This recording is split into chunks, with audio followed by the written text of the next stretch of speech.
بسم اللہ الرحمن الرحیم۔ ناظرین محترم، کسی بھی قوم اور معاشرے کی ترقی میں تعلیم کا بنیادی کردار ہوتا ہے، اور تعلیم ہی وہ قوت ہے جس قوت کے ذریعے معاشرے کو فتح کیا جا سکتا ہے۔ بدقسمتی سے آج ہمارے معاشرے میں تعلیم کی کمی یا تعلیم کے لفظ کو صحیح نہ سمجھنے کی وجہ سے ہمارا معاشرہ زوال پذیر ہے، اور اس کی وجہ سے معاشرے کے اندر بہت ساری برائیاں پیدا ہو چکی ہیں۔ تعلیم ہی کے موضوع پر اور تعلیم کی افادیت کے موضوع پر ہمارے ساتھ گفتگو کرنے کے لیے آج ہمارے مہمان موجود ہیں محترم ناصر محمود ملک۔ ناصر محمود ملک صاحب معروف صحافی ہیں، چیخ کے عنوان سے بڑے اچھے کالم لکھتے ہیں، اور ان کے کالم زیادہ تر جذباتی نوعیت کے کالم ہوتے ہیں، جن میں یہ اپنا رونا قوم کے سامنے روتے ہیں کہ شاید ان کی چیخ و پکار کو کوئی سن لے۔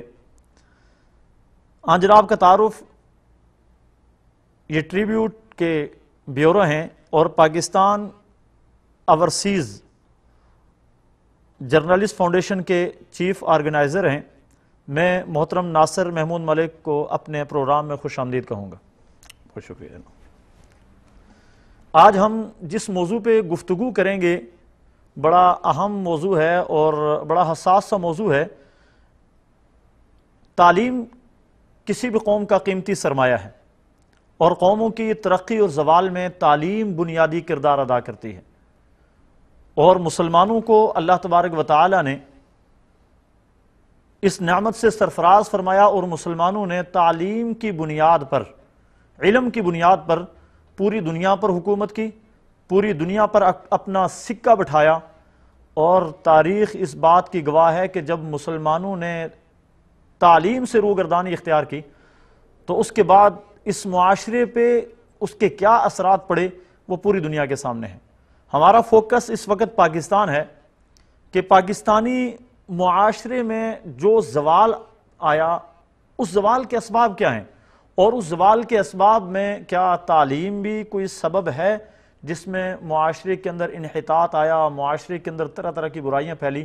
تو گفتگو آج کریں گے ہم محترم ناصر محمود ملک صاحب سے کہ آپ کیا سمجھتے ہیں تعلیم کس حد تک ضروری ہے، اور مسلم معاشرے میں تعلیم حاصل کرنا کس طرح ممکن ہے، اور کس طرح تعلیم کو عام کیا جائے، اس پہ گفتگو کریں گے محترم ناصر محمود ملک۔ بسم اللہ الرحمن الرحیم۔ سب سے پہلے تو میں آپ کا اور اردو ٹی وی کا بہت مشکور ہوں کہ آج آپ نے مجھے یہ موقع دیا ہے کہ میں اپنے خیالات کا اظہار کر سکوں، اور جس طرح آپ نے میرا تعارف کرایا کہ میں اپنی چیخ الیکٹرانک میڈیا کے ذریعے بھی قوم تک پہنچا سکوں۔ آپ نے بڑے اچھے الفاظ میں یہ بات بتائی ہے کہ تعلیم کس طرح کسی معاشرے کو انحطاط کا شکار کر سکتی ہے یا کسی معاشرے کو بنا سکتی ہے۔ میں اختصار کے ساتھ ذرا پاکستانی معاشرے، پاکستان کی بنیادیں، پاکستان کی آزادی اور اس میں موجود تعلیمی نظام کا جائزہ لوں گا، اور عمومی طور پر جو رجحان پاکستان میں پایا جاتا ہے اس کا تھوڑا سا وقت لوں گا اس پہ بات کرنے کے لیے۔ دیکھیں، اگر ہم پاکستان کی تشکیل کا جائزہ لیں تو سب سے پہلے یہ سوال، پاکستان بننے کے بعد جو نظام ہمیں تشکیل دینا چاہیے تھا یا کسی بھی قوم کو اپنی آزادی کے بعد تشکیل دینا چاہیے، وہ نظام ہے تعلیم۔ جی، وہ بنیادی چیز ہے جو کسی قوم کو بلڈ کرتی ہے، کسی قوم کو تعمیر کرتی ہے، اس کو اکٹھا کرتی ہے، اس کو اپنے مقصد کے لیے یکسو کرنے کے بعد اس کو اس مقصد کو حاصل کرنے کا فریم ورک، ڈھانچہ مہیا کرتی ہے۔ بدقسمتی سے پاکستان جب بنا تو جو ہمارے مشاہیر تھے، قائد اعظم محمد علی جناح اور لیاقت علی خان، وہ مختصر عرصے میں چلے گئے، تو بعد میں قیادت کا کچھ انحطاط پیدا ہوا، کچھ پیدا کیا گیا، اور ایک ایسا نظام تشکیل دیا گیا جو لارڈ میکالے کے سسٹم کو آگے کی طرف لے کر چلے۔ اب اس موضوع پر تو میں نہیں جاتا ہوں، اس پر اکثر بات ہوتی ہے کہ یہ جی لارڈ میکالے کا دیا ہوا سسٹم ہے، یہ کیا ہے؟ ساری قوم میرے خیال میں اس لفظ کو اتنی دفعہ سن چکی ہے کہ میں ایک دفعہ اپنے گاؤں میں گیا تھا تو مجھے ایک بابا جی نے بھی بتایا کہ یہ لارڈ میکالے کا نظام ہے، جنہوں نے ایک الف بے بھی نہیں پڑھی۔ تو میں اس پر تو زیادہ وہ نہیں کرنا چاہتا، لیکن میں یہ بتانا چاہتا ہوں کہ یہ موجودہ نظام تعلیم جو ہے یہ دراصل نظام تعلیم نہیں ہے۔ میرا جو رونا ہے، میں جو ہمیشہ بات لکھتا ہوں، کہتا آیا ہوں، وہ یہ ہے کہ یہ نظام تعلیم نہیں ہے، یہ ایسا نظام ہے جو غلاموں کو آقاؤں کی اطاعت پر مجبور رکھنے کے لیے تیار کیا گیا ہے۔ بہت اچھے، یعنی جو جس کو ہمارا معاشرہ نظام تعلیم سمجھ رہا ہے، یا جس نظام تعلیم کا رونا رویا جاتا ہے کہ ہمارا نظام تعلیم اچھا نہیں ہے، آپ کے کہنے کا مطلب یہ ہے کہ وہ نظام تعلیم ہی نہیں ہے، بلکہ ایک ایسا نظام ہے جو غلاموں کو غلام رکھنے کے لیے ترتیب ایک دیا گیا۔ بندوبست ہے۔ لیکن میں اس کو نظام ہی نہیں مانتا، تعلیم تو ایک دوسری چیز ہے، میں اس کو سرے سے کوئی نظام ہی نہیں مانتا، اور اگر کوئی یہ نظام ہے تو یہ صرف غلاموں کو غلام رکھنے کی زنجیروں کا بندوبست ہے، اس سے زیادہ یہ کچھ نہیں ہے۔ اس کی میں آپ کو ایک چھوٹی سی مثال دیتا ہوں کہ ابھی آج کل تو گوگل کی دنیا ہے، دنیا آپ کی ہتھیلی پر ہے، 204 ملک اٹھائیں اور ان میں یہ پاکستان اللہ کا دیا ہوا یہ ملک جو ہے جنت ارضی، یہ دنیا کا واحد ملک ہے جس میں 13 سے 17 طبقاتی نظام تعلیم ہے۔ 13 سے 17 13 سے 17 طبقاتی، ہر طبقے کا اپنا ایک نظام تعلیم ہے، اور جو اوپر بیٹھے ہوئے لوگ ہیں ایلیٹ کلاس یا اشرافیہ جس کو ہم کہتے ہیں، یہ سب کا ایک اتحاد بن گیا ہے۔ دیکھیں دراصل جو اشرافیہ ہوتی ہے، یہ اشرافیہ لفظ جو ہم استعمال کرتے ہیں، یہ ہے مفاداتی گروہ، ان کے مفادات ہیں۔ یہ وہ لوگ ہیں جو آزادی سے پہلے بھی لارڈ تھے اور لارڈ میں کالے کے چاہنے والے تھے، آزادی کے بعد انہوں نے اس سسٹم کو جاری رکھنا تھا۔ اب آپ یہ دیکھیں کہ اس سسٹم میں جو بھی ان کو چیلنج کرتا ہے اس کی دو صورتیں ہیں، یا تو وہ اس کو اپنا حصہ بنا لیتے ہیں اور یا پھر وہ اس کو ختم کر دیتے ہیں، دو ہی صورتیں ان کی بقا کی۔ اب جو ہمارا موجودہ نظام تعلیم ہے اس میں آپ دیکھیں طبقاتی تعلیم کی میں یہ بات کرتا ہوں کہ میں جس سکول میں پڑھا ہوں، میں اپنی بات کرتا ہوں، جس گاؤں میں جس سکول میں پڑھا ہوں، میں نے 88 میں اس سے تعلیم حاصل کرنے کا سلسلہ چھوڑا، اگر یہ تعلیم تھی جو میں نے حاصل کی تو میں نے اس سکول کو چھوڑا 88 میں، اس پہ چھت پڑی سن 2000 میں۔ صحیح۔ اب ایک بچہ جو روٹس میں پڑھتا ہے، جو فیروبل سکول سسٹم میں پڑھتا ہے، یا اس طرح کے دیگر بیکن ہاؤس یا بے شمار نظام تعلیم ہے جن کا نام لینے کا کوئی فائدہ نہیں ہے، وہ 22 لاکھ روپے تک ایک بچہ جو پریپ میں پڑھتا ہے وہ فیس دیتا ہے 1 سال کی۔ تو میں نے تو ساری عمر میں میرے والدین نے جو میری تعلیم پہ خرچ کیا، اگر وہ تعلیم تھی میں پھر کہتا ہوں، تو جو اس پہ خرچ کیا وہ تو میرے خیال میں 1000 بھی نہیں تھا۔ پوری ساری یعنی تعلیم جتنے بھی آپ نے جتنی میں نے تعلیم حاصل کی، جو 1000 روپے آپ کا پورا مطلب وہ ٹوٹل بجٹ میرے خیال میں نہیں بنتا، جس کو آپ کمپیئر کر رہے ہیں روٹس یا دیگر تعلیمی اداروں کے ساتھ، تو وہاں سالانہ 22 لاکھ ایک بچے کا جو پریپ میں پڑھتا ہے۔ یہ یونیورسٹی لیول کی بات نہیں ہے، میں تو یونیورسٹی لیول میں بھی جب ہم چلے گئے قسمت ہمیں لے گئی، مطلب یہ نظام ہمیں نہیں لے کے گیا، ہمیں تقدیر لے گئی، حادثاتی طور پہ چلے گئے، اللہ کی طرف سے مدد شامل ہوئی، کسی دوست بھائی کی دعا ہوئی، بزرگوں کی دعائیں تھیں۔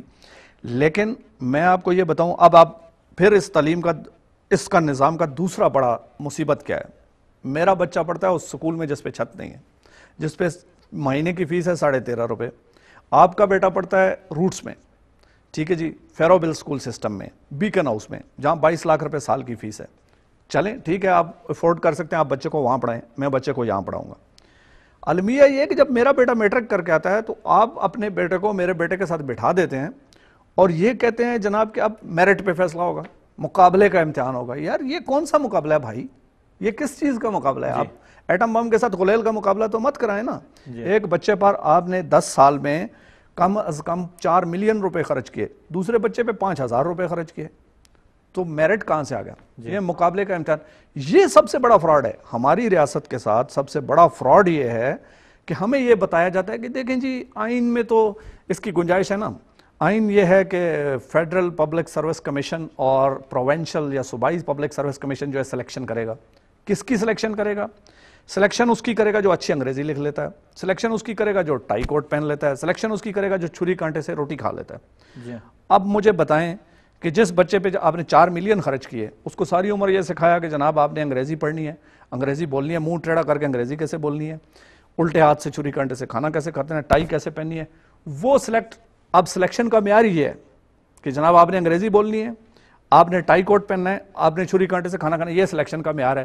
میرے بچے کو تو آپ نے جیسے سکھایا نہیں ہے، تو یہ ریاست کی ذمہ داری نہیں ہے، میرے ساتھ تو ریاست کا ظلم ہے نا۔ دیکھیں یہ میرے بچے کے ساتھ تو یہ ریاست کی زیادتی ہے، اس کو تو میں نظام مانتا نہیں ہوں، اس لیے تو میں کہتا ہوں کہ یہ نظام نہیں، یہ فراڈ ہے۔ 98% پاکستانیوں کے ساتھ یہ فراڈ ہے۔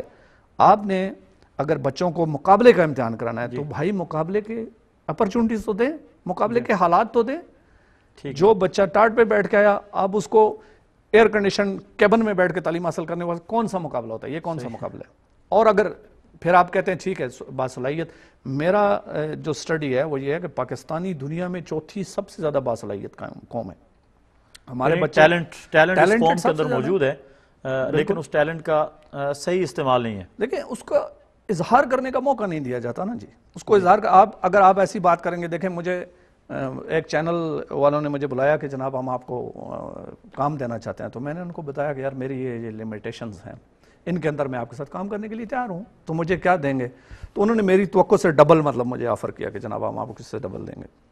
تو میں نے کہا ٹھیک ہے جی. وہ جب میں دوسرے دن گیا تو میں نے کہا جی ٹھیک ہے یہ سلسلہ. تو وہ بڑے محترم قسم کے ہمارے صاحب تھے، انہوں نے مجھے کہا کہ یار بھائی آپ کی تو نوکری جائے گی نہیں جائے گی، میری بھی ساتھ چلی جائے گی، تو آپ کس چکر میں پڑے ہوئے ہیں؟ تو مطلب سیٹ اپ اس قدر روٹس، اس کی جڑیں اس قدر گہری ہیں کہ جو بندہ پرائمری اسکول میں جو بچہ بھی اس موضوع پر تقریر کرتا ہے اس پہ نظر رکھ لی جاتی ہے کہ یہ باغی ہے، یہ سسٹم کو گرانا چاہتا ہے. جی ہم سسٹم کو محترم ناصر صاحب، آپ نے تذکرہ کیا درمیان میں کہ پاکستان میں 15 یا 17 طبقاتی نظام تعلیم چل رہے ہیں. ان میں 2 طبقاتی نظام تعلیم کا تو آپ نے تذکرہ کر دیا. مثال کے طور پہ ایک وہ ہے جس میں غریب کا بچہ پڑھ رہا ہے، ٹاٹ پر بیٹھ کر پڑھ رہا ہے، بغیر چھت والے اسکول میں پڑھ رہا ہے، یا کسی درخت کے نیچے بیٹھا ہوا ہے، یا زلزلے میں آج سے 10 سال پہلے جو اسکول گر گئے اور آج تک ان کی چھتیں دوبارہ تعمیر نہیں ہو سکی، اور اسی جگہوں میں انہی بنیادوں پہ بیٹھ کے بچے تعلیم حاصل کر رہے ہیں، اور ان کو پڑھانے والے اساتذہ کے اوپر بھی چیک اینڈ بیلنس کا ایسا کوئی سسٹم موجود نہیں ہے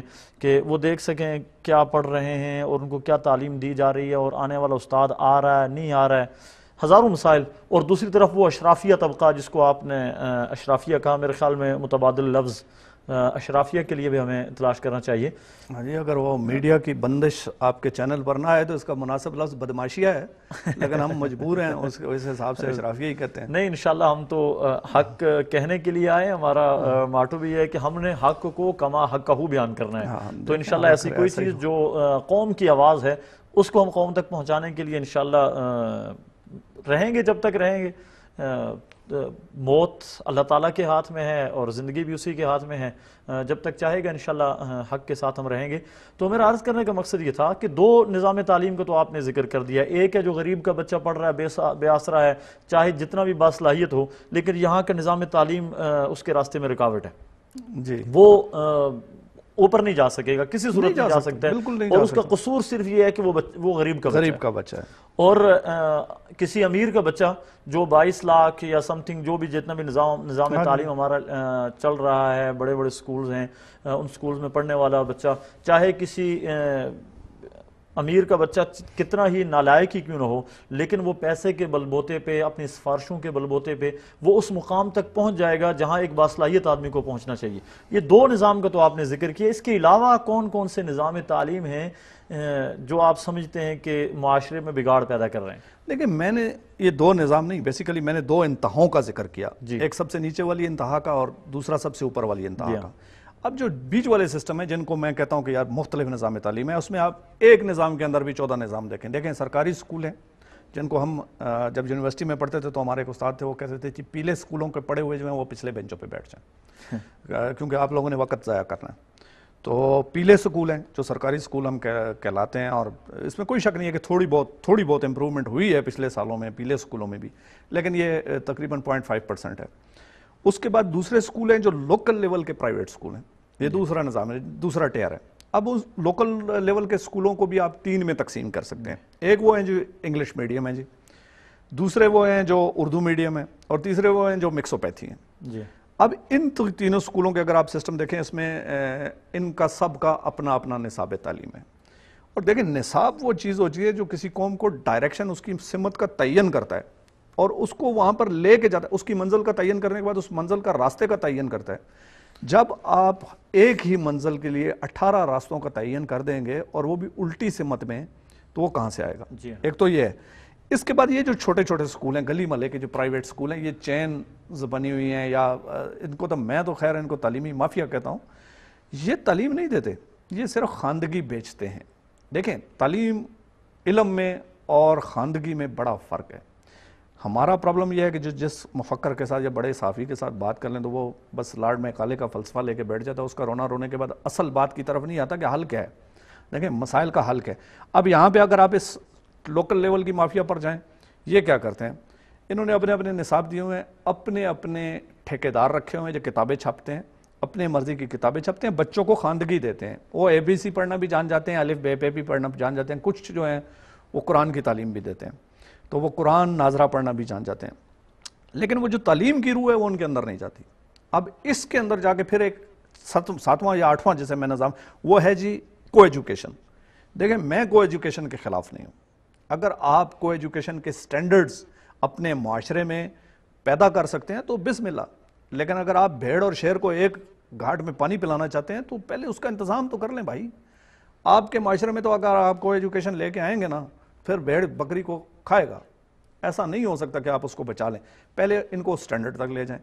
اب جب ہم چلے جاتے ہیں وزارت تعلیم کے پاس، ہمارے ملک میں آج کے دن بھی 2015 میں بھی 5% گریجویٹ نہیں ہے، 4% ماسٹرز نہیں، اور ماسٹرز بھی کیسے ہیں؟ میرے جیسے ہیں جنہوں نے جناب گھروں میں بیٹھ کے وہ داخلے بھیجے اور اوپن یونیورسٹیوں سے تعلیم حاصل کی، اور اس کے بعد کچھ نہ کچھ کر کے تھوڑے بہت وہ نوٹس تیار کر کے تھوڑا کسی ٹیچر کی ہیلپ لے کے آخر میں فائنل میں امتحان دے کے جیسے تیسے پاس کر لیا۔ اب مجھ سے کوئی پوچھ لے کہ بھائی جان آپ کی گریجویشن میں نمبر کتنے تھے، تو بتاتے نہیں ہیں۔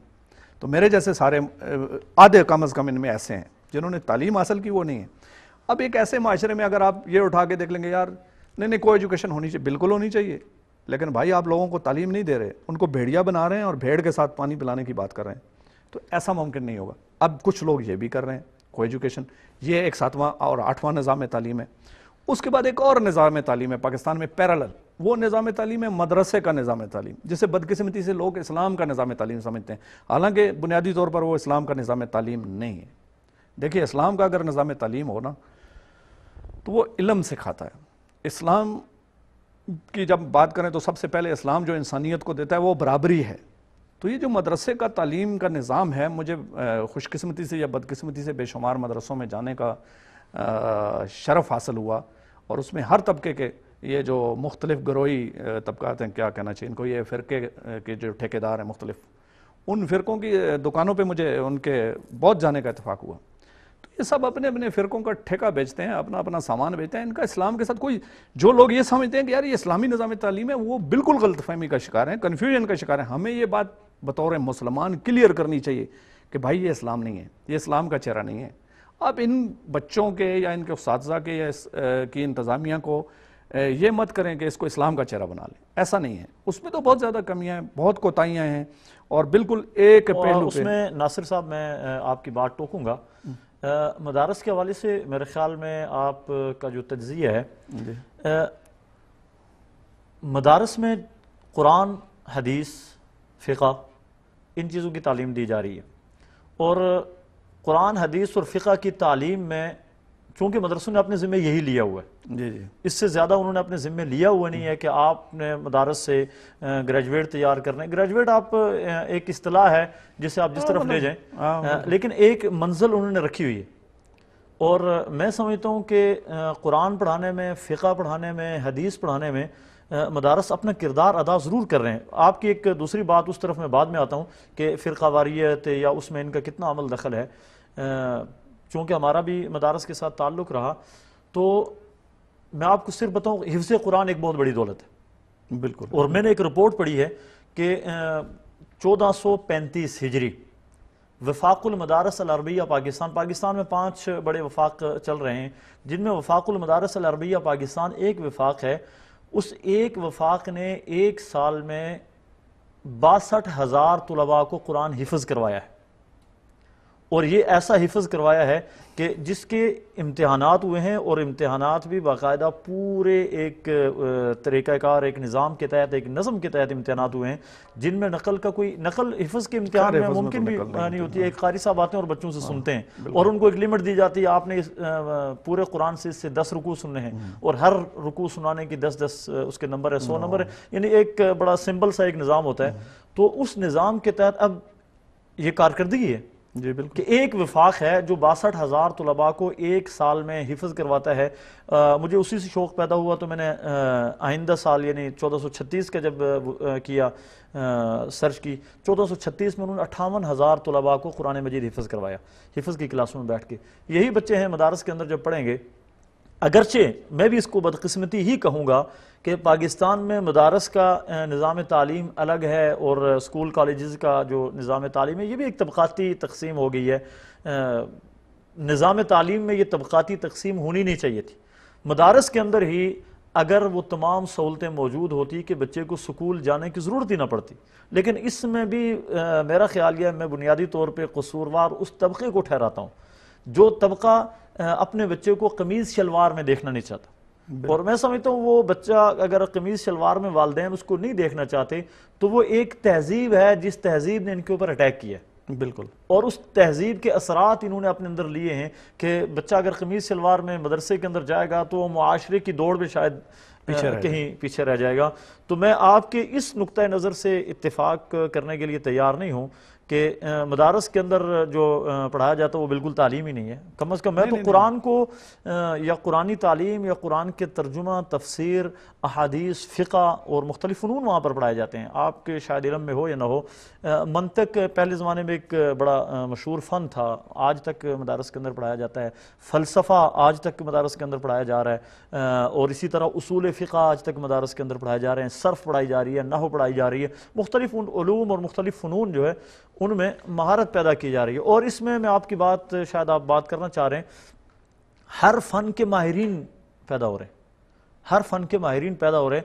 جس طرح آپ نے کہا کہ پورے ملک کا جو نظام تعلیم ہے وہ ہمیں 4% یا 5% بھی گریجویٹ نہیں دے رہا، لیکن مدارس ہمیں مفتی دے رہے ہیں اور اس کا ریشو اس سے زیادہ ہے. آپ یہ کہہ سکتے ہیں کہ مدارس میں پڑھنے والے طلباء میں اس کا ریشو شاید 8%، 10% تک ہو کہ متخصصین جو تخصص کرتے ہیں فقہ کے اندر یا حدیث کے اندر تخصص کرتے ہیں ان لوگوں کی تعداد، ان کا ریشو اس سے زیادہ ہے. لیکن مجموعی آبادی کا نہیں. مدارس میں پڑھنے اگرچہ مدارس کی طرف رخ 1%، 2%، 4% جتنے بھی لوگوں کا ہے، لیکن وہاں جو اس نظام تعلیم سے جڑ جاتا ہے پھر ان میں 8%، 10% لوگ ایسے ہیں جو تخصص کرتے ہیں، اور تقریباً 70% لوگ ہیں جو اگر ابتدا سے انہوں نے شروع کیا تو وہ 8 سال کا جو درس نظامی کا ایک کورس ہے اس کورس کو مکمل کرتے ہیں. تو مدارس کے نظام میں، نظام تعلیم میں اصلاح کی گنجائش ضرور موجود ہے، ہونی بھی چاہیے اصلاح. وہاں پہ جو کمیاں رہ گئی ہیں جس کو میں بھی سمجھتا ہوں ایک بہت بڑی کمی ہے کہ مدارس میں تاریخ کے موضوع پہ کوئی اتنی توجہ نہیں دی جا رہی. اسی طرح سائنس ہے، سائنسی معلومات وہاں کے طلباء کے پاس نہیں ہیں. کمپیوٹر کا دور ہے، کمپیوٹر سے ناواقفی ہے. میں سمجھتا ہوں معاشرے کی دوڑ میں ان چیزوں کی وجہ سے مدارس کے طلباء یا مدارس کے علماء پیچھے رہ رہے ہیں، لیکن مجموعی طور پہ مسترد نہیں کیا جا سکتا ان کے نظام تعلیم کو، سسٹم کو. میں آپ کی بالکل بات جو ہے اس سے 100% اتفاق کرتا ہوں. میں اس طرف نہیں آیا تھا. میں نے جو بات کی تھی وہ یہ تھی کہ مدارس میں جو تعلیم دی جا رہی ہے وہ تعلیم کا صرف ایک پہلو ہے، اور تعلیم جو ہے یہ 8 پہلو یا 7 مختلف شعبوں سے تعلق رکھتی. بنیادی تعلیم جو ہے یہ 7 پہلو جو ہیں ان پہ نظر رکھنی چاہیے، اور بچے کا جو شخصیت ہے اس کو اس حساب سے تعمیر کرنا چاہیے. آپ نے معاشرہ تعمیر کرنا ہے. آپ اگر ایک گھر بنانا چاہتے ہیں اس میں 5 مستری رکھ لیں گے اور مزدور نہیں رکھیں گے تو کام نہیں چلے گا.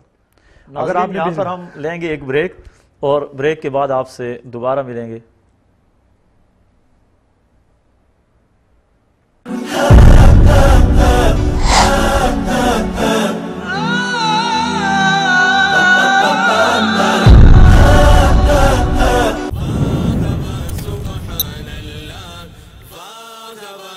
ایک ایسا چینل جو آپ کی اپنی آواز ہے،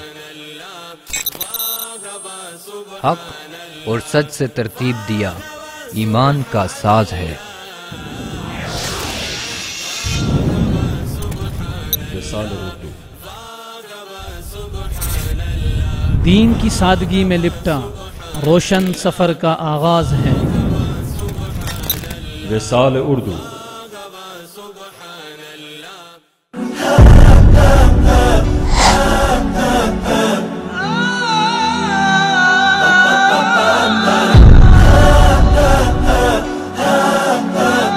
بریک کے بعد ہم خوش آمدید کہتے ہیں آپ کو. بات ہماری چل رہی تھی پاکستان کے نظام تعلیم پر کہ اس نظام تعلیم میں اتنے زیادہ طبقاتی تقسیم ہو چکی ہے کہ اس طبقاتی تقسیم نے ہمارے معاشرے کو تقسیم کر دیا ہے. تو اس پہ بات کر رہے تھے اور درمیان میں بات آئی نصاب تعلیم کی. تو میں سمجھتا ہوں پاکستان کا نصاب تعلیم صرف قابل اصلاح نہیں ہے بلکہ مکمل نصاب تعلیم کو اثر نو مرتب کرنا میرا خیال ہے ضروری ہے. اس پہ ہمارے ساتھ بات کریں گے ہمارے محترم مہمان ناصر محمود ملک. اچھا میں دیکھیں آپ کی اس بات کا جواب دینے سے پہلے میں پہلے واپس آتا ہوں مدرسوں والی بات پر. دیکھیں مدرسوں کے نظام تعلیم پہ جو میں نے بات کی اس کا مقصد کچھ اور تھا. میرا کہنے کا مطلب یہ تھا کہ جو مدارس ہیں وہ ایک شعبے کو تو بالکل اچھی طرح لک آفٹر کر رہے ہیں لیکن باقی سارے شعبوں کو انہوں نے نظر انداز کیا ہوا ہے. کچھ مدارس میں نے ابھی لاسٹ کچھ مدارس کا وزٹ کیا تھا اور ان میں اچھی امپرومنٹس بھی ہوئی ہیں. کمپیوٹر کا سسٹم بھی لایا گیا. خصوصاً میں مثال دینا چاہوں گا بائی نیم دارالارقم اور اقرا دارالاتفال کی. انہوں نے بڑی اچھی امپرومنٹ کی ہیں لیکن سٹل وہ 5% ہیں. اس میں نہیں دیکھیں اقرا روضۃ الاطفال ہے یا دار ارقم ہے یا اس سے ملے جلے کچھ چند ایک سکول اور بھی ہیں. میرے خیال میں الدعوہ ہے. کچھ لوگوں نے ضرور اس طرف میں یہ انفرادی کوششیں توجہ کی ہے. ہاں بالکل یہ انفرادی کوششیں یا چند ایک افراد کی کوششیں جو معاشرے میں تبدیلی نہیں لا سکتے. میں سمجھتا ہوں وہ معاشرے کا ایک طبقہ ہے. ہاں جی اگرچہ انہوں نے معاشرے کے اندر پائی جانے والی اس پیاس کو بجھانے کی کوشش کی ہے لیکن اس کوشش میں بھی بہت کم ہے. یہ بہت کامیابی ہے. اس کو ہم مطلب بہت انڈیویجول حد تک لے سکتے ہیں لیکن جو پرابلم ہے وہ کیا ہے. اب دیکھیں ایک چیز ہے نفسیات, انسانی نفسیات. جس چیز کو سب سے زیادہ مدارس میں نظر انداز کر دیا جاتا ہے وہ ہے انسان کی نفسیات. ہر بچہ فطرت پر پیدا ہوتا ہے. آپ جب اس کو اس فطرت پر تعمیر نہیں کرتے تو اس کی شخصیت میں کہیں نہ کہیں کوئی کمی رہ جاتی ہے, کہیں نہ کہیں کوئی چیز زیادہ ہو جاتی ہے. تو مدارس میں اس چیز کی میں نے بڑی شدت سے کمی محسوس کی.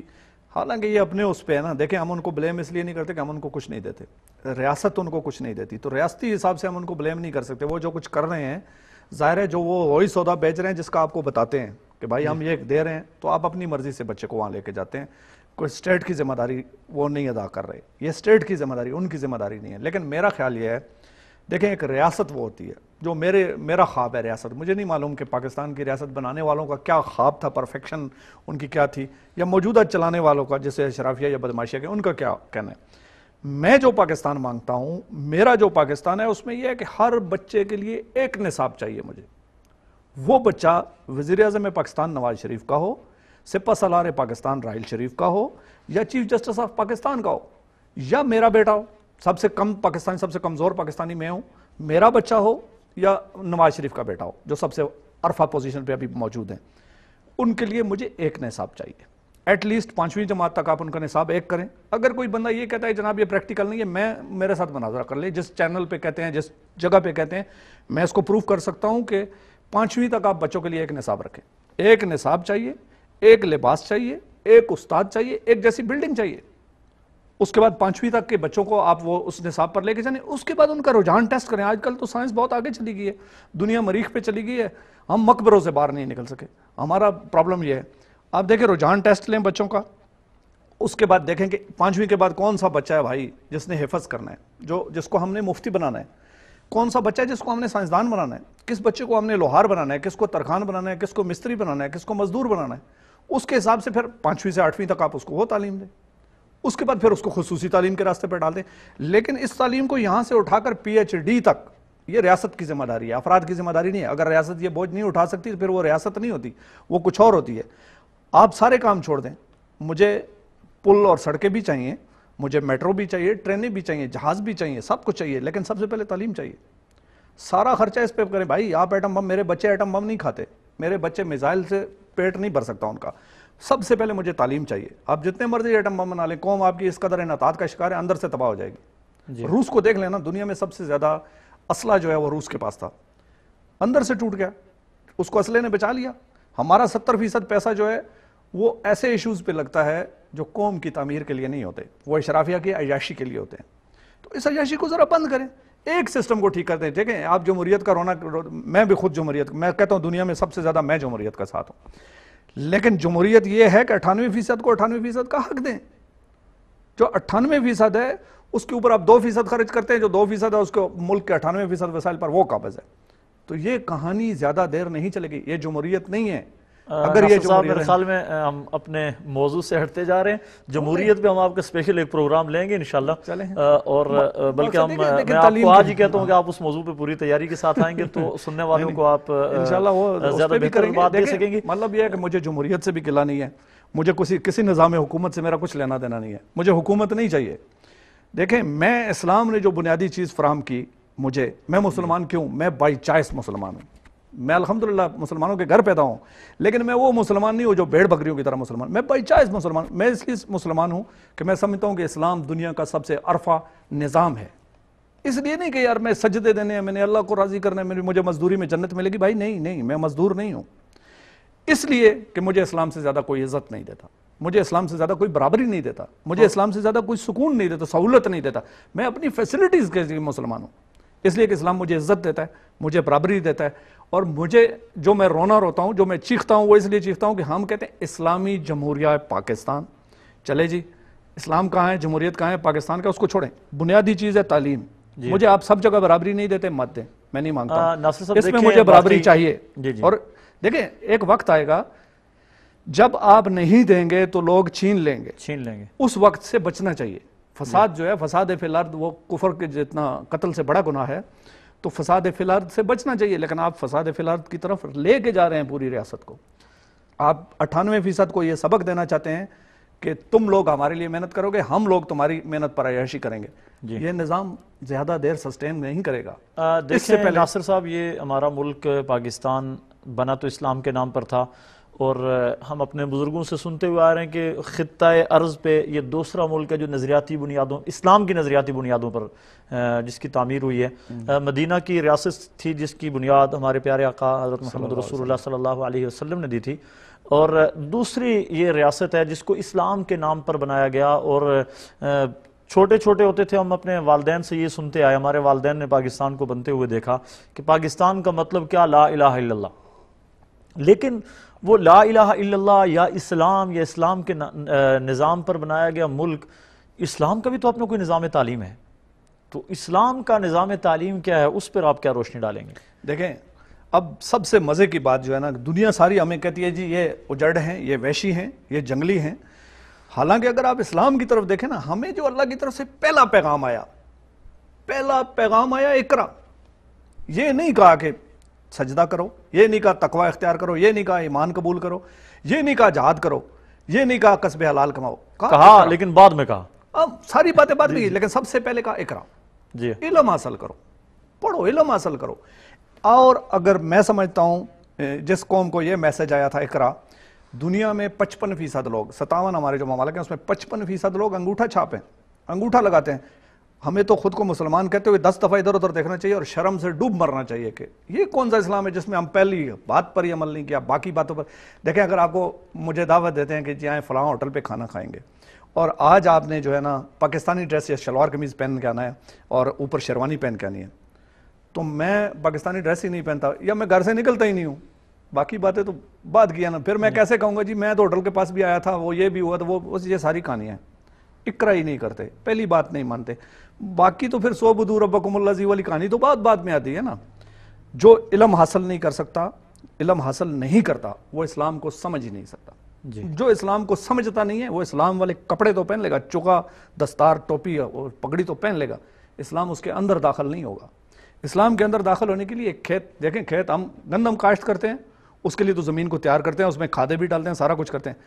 اپنے اندر اسلام کا پودا لگانے کے لیے ہم اقرا کی طرف نہیں جاتے. یہی زراعت ہے، اسلام کی زراعت اقرا ہے. جو اقرا اختیار نہیں کرتے وہ ٹھیک ہے، میں مطلب کسی کو ڈینائی نہیں کرتا، خود کو بھی ڈینائی نہیں کرتا، میں بھی ان میں ہی آتا ہوں، لیکن یہ زیادتی ہے. ایسا ہے نہیں. اسلامی تعلیمات میں بنیاد ہی اقرا ہے. علم، اقرا کا معنی ہے پڑھیں. اور اگر آپ مسلمانوں کی تاریخ پہ نظر دوڑائیں، جب تک مسلمانوں نے لفظ اقرا کے مفہوم کو سمجھا تو اس وقت تک ہم دیکھتے ہیں کہ مسلمان دنیا کے تمام علوم اور فنون پہ مسلمان فائز تھے اور مسلمانوں سے سیکھا سب نے. دیکھیں یہ بات تو ہے، مسلمانوں سے سیکھا ہے. یہ ان لوگوں کے لیے قابل فخر ہے نا، وہ کہہ سکتے ہیں ہم نے ان سے سیکھا ہے. ہمارے لیے یہ قابل شرم ہے کہ انہوں نے ہم سے سیکھا، ہم پہ حکومت کر رہے ہیں. جی، اگر انہوں نے ہم سے سیکھا، ہم نے کیوں نہیں سیکھا اپنے آباء و اجداد سے؟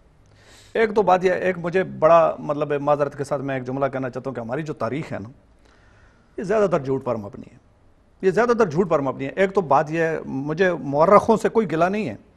ایک تو پرابلم یہ ہے کہ وہاں اس وقت تحقیقات کے وسائل کم تھے، چلیں ہم ان کو ایک ایج دے دیتے ہیں. دوسرا پرابلم ان کی ذاتی لگاؤ یا ذاتی جو بدنیتی تھی، وہ بھی آپ جس کو اٹھا کے پڑھیں گے اس میں نظر آئے گی کہ وہ کسی کو تو آسمان پہ لے جاتا ہے اور کسی کو زمین کی تہہ میں لے جاتا ہے. تو ہم جو تاریخ ہے نا، میں سمجھتا ہوں کہ ہمیں تاریخ کی جکڑ بندیوں سے باہر آ کر نئے سرے سے اپنے معاشرے کی تشکیل آج سے ہم شروع کرتے ہیں. میں کلی طور پہ تو آپ کی اس بات سے اتفاق نہیں کر سکتا، لیکن اتفاق اس حد تک ضرور کروں گا.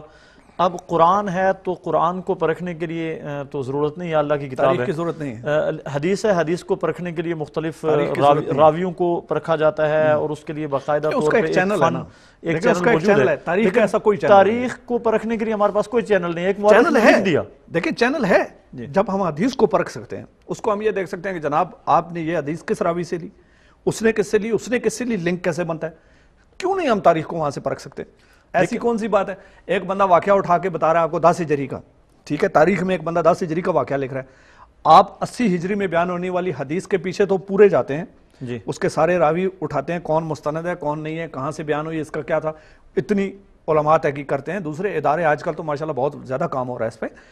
تاریخ پہ کیوں نہیں ہوتا ایسا؟ لیکن اس میں دیکھیں نا ناصر صاحب، ہماری حدیث پہ تو ایک تسلسل کے ساتھ کام جاری رہا اور اس کو کسی دور میں کسی نے چھوڑا نہیں. اور تاریخ کی تدوین میں ابتدائی طور پہ تو کچھ لوگوں کی محنت ضرور ہوئی ہے، لیکن بعد میں تاریخ کو پرکھنے کے لیے کوئی کسوٹی رکھی نہیں گئی ہے. یہی علمی اگر ہے. کوئی کسوٹی ہوتی جس کے اوپر تاریخ کو پرکھا جاتا، مورخ کو پرکھا جاتا، تاریخ دانوں کو پرکھا جاتا، تاریخی روایات کو اسناد دیکھی جاتی کہ کہاں سے آیا. تاریخی روایات کو، اسناد کو اگر پرکھا جاتا تو میرا خیال تھا کہ شاید صحیح تاریخ ہم تک پہنچ ہمارے پاس جو تاریخ پہنچی ہے نا جی، وہ ایسے ہی ہے جی کہ میرے بزرگ دیوار پہ بیٹھے تھے اور انہوں نے کہا چل میلے تھے تو دیوار چل پئی. یہ تاریخ نہیں ہے. اس لیے میرا خیال ہے کہ ہمیں اس کی جکڑ بندیوں سے باہر آنا چاہیے. ہمیں الف سے کہانی شروع کرنی پڑے گی. ہمارے پاس جو ہے قرآن ہے، احادیث ہیں، بس اتنا بہت ہے. مزید کی ہمیں ضرورت نہیں ہے کہ کس نے کون سا قلعہ فتح کیا تھا، کس نے سمندر میں کشتیاں چلا دی تھیں، کس نے گھوڑے دوڑا دیے تھے، کس نے پہاڑوں کو ٹھڈوں سے اڑا دیا. او بھائی اس کو مٹی میں ڈال دیں، انہوں نے اڑا دیا تھا. وہ ایک قوم تھی جو ہو گزری، اس کے اعمال اس کے لیے، ہمارے اعمال ہمارے لیے. ہم نے کیا کیا؟ آج کا دور ہے وقت کی قلت کا دور. آج سب سے پہلے جو آپ کو کرنا چاہیے وہ یہ کہ میں نے کیا کیا. جی بالکل آپ جواب دیں. میرے آج وہ تھے تو آبا ہمارے ہی، جی ہاں. لیکن ان کو چھوڑ دینا جی. میں نے کیا کیا؟ میں اس سوال کا جواب مانتا ہوں. 14 اگست 1947 ہم نے بہت کام کیا الحمدللہ. دیکھیں اگر قوموں کی تاریخ میں دیکھیں تو ایک سال 1 مہینے کے برابر ہوتا ہے. جی اس اگر کسوٹی پہ پرکھیں تو ہم صرف 70 مہینے کے بچے ہیں قوم کی حیثیت سے. ہم نے بہت کچھ کیا. کئی شعبوں میں ہم نے بے شمار ترقی کی، لیکن جن شعبوں میں ترقی کرنی تھی، جو ہم نے بنیاد رکھی تھی، جو ہم نے وعدہ کیا تھا اللہ سے کہ لا الہ الا اللہ محمد رسول اللہ، یہ پاکستان اسلام کا تجربہ کہا ہوگا، اسلام کا قلعہ ہوگا، وہ کہاں ہے؟ اسلام کہاں ہے، جمہوریہ کہاں ہے اور پاکستان کہاں ہے؟ ان 3 الفاظ پہ لڑائی ہے. اس طرف آئیں، شارٹ کام کریں کہ جناب وہ اس نے یہ کیا تھا، محمد بن قاسم نے یہ کیا تھا، ویل ڈن. محمد بن قاسم بہت اعلیٰ عرفہ شخصیت ہے بھائی. محمد بن قاسم نے کر دیا، اب آپ نے کیا کرنا ہے؟ محمد بن قاسم کو ہی لے کے تو رٹتے رہنا ہے. ہاں، یعنی ہم نے اپنے جو پریکٹیکل لوگ جن لوگوں نے تاریخ بنائی ہے یا تاریخ میں اپنا نام روشن کیا ہے، کردار سے روشن کیا، کردار سے روشن کیا، اور ہم آج ان کا تذکرہ کر کے اپنا نام روشن کرنا چاہتے ہیں. ایسا ممکن نہیں ہے. یعنی نام روشن ہوگا کردار سے. ایک بڑا گھسا پٹا لطیفہ ہے کہ ایک جو ایجوکیشن آفیسر تھے، وہ ایک اسکول میں چلے گئے تو انہوں نے بچوں کو تعلیم دی جا رہی تھی ہسٹری کی. تو انہوں نے ایک بچے کو کھڑا کیا کہ کھڑے ہو جاؤ بھائی، سومناتھ کا مندر کس نے توڑا؟ تو اس نے کہا سر جی اللہ کی قسم ہے میں نے نہیں توڑا. تو دوسرے سے پوچھا، اس نے کہا جی میں نے بھی نہیں توڑا. تیسرے نے اس سے پوچھا تو بڑا حیران ہوا. اس نے ٹیچر کی طرف دیکھا کہ یار یہ کیا ہو رہا ہے. تو ٹیچر نے کہا جی سر جی انہی میں سے کسی نے توڑا ہوگا، میں ابھی اگلوا لوں گا، آپ 5 منٹ مجھے دیں، دیکھیں ان میں سے سب مانے. تو بات یہ ہے کہ ہم اپنے بچوں کو رٹا لگواتے ہیں. محمد بن قاسم عظیم آدمی تھے. ہمارے اپنے جو شہداء ہیں افواج کے ابھی ہماری ہسٹری میں، انہوں نے، ہمارا المیہ یہ ہے کہ ہم جب جس کی تعریف کرتے ہیں نا اس کو عرش معلیٰ تک لے جاتے ہیں اور اس کے باقی سارے پہلو چھوڑ دیتے ہیں، اور جس پر تنقید کرتے ہیں اس کے سارے فضائل پہ مٹی ڈال دیتے ہیں. اس کی ساری قربانیاں 100 سال اس نے ہمیں کندھے پہ اٹھا کے رکھا، ہم پھر وہ بھول جاتے ہیں. ہم ایک ہی بات کی رٹ لگاتے ہیں، دیکھو اتار دیا ہے. بیلنس نہیں ہے، توازن نہیں ہے. ہم نے اپنے بچوں کو، اپنی ذات کو یہ نہیں سکھایا کہ بھائی دنیا توازن پر قائم ہے، توازن کے ساتھ آئیں، ساری چیزیں لیں، اچھائیاں بھی دیکھیں، اپنے آباء و اجداد کی اچھائیاں بھی دیکھیں، ان سے ہونے والی غلطیوں سے سیکھیں، ان غلطیوں سے بچیں، ان کی اچھائیوں کو مزید امپروو کر کے آگے چلیں. کہاں ہے یہ سب کچھ؟ سٹرکچر ہی نہیں ہے. سٹرکچر کیوں نہیں بن پاتا؟ تعلیم نہیں ہے. تعلیم کیوں نہیں بن پاتی؟ اشرافیہ یا بدماشیہ کی نیت ٹھیک نہیں ہے. جب میرا بیٹا، آپ کا بیٹا، ایک ریڈی والے کا بیٹا ایک جرنیل کے بیٹے کے ساتھ، ایک جج کے بیٹے کے ساتھ، ایک وزیر اعظم پولیٹیشن اور بیوروکریٹ کے بیٹے کے ساتھ پڑھے گا، سب اگلی نسل میں سب ادھر آ جائیں گے.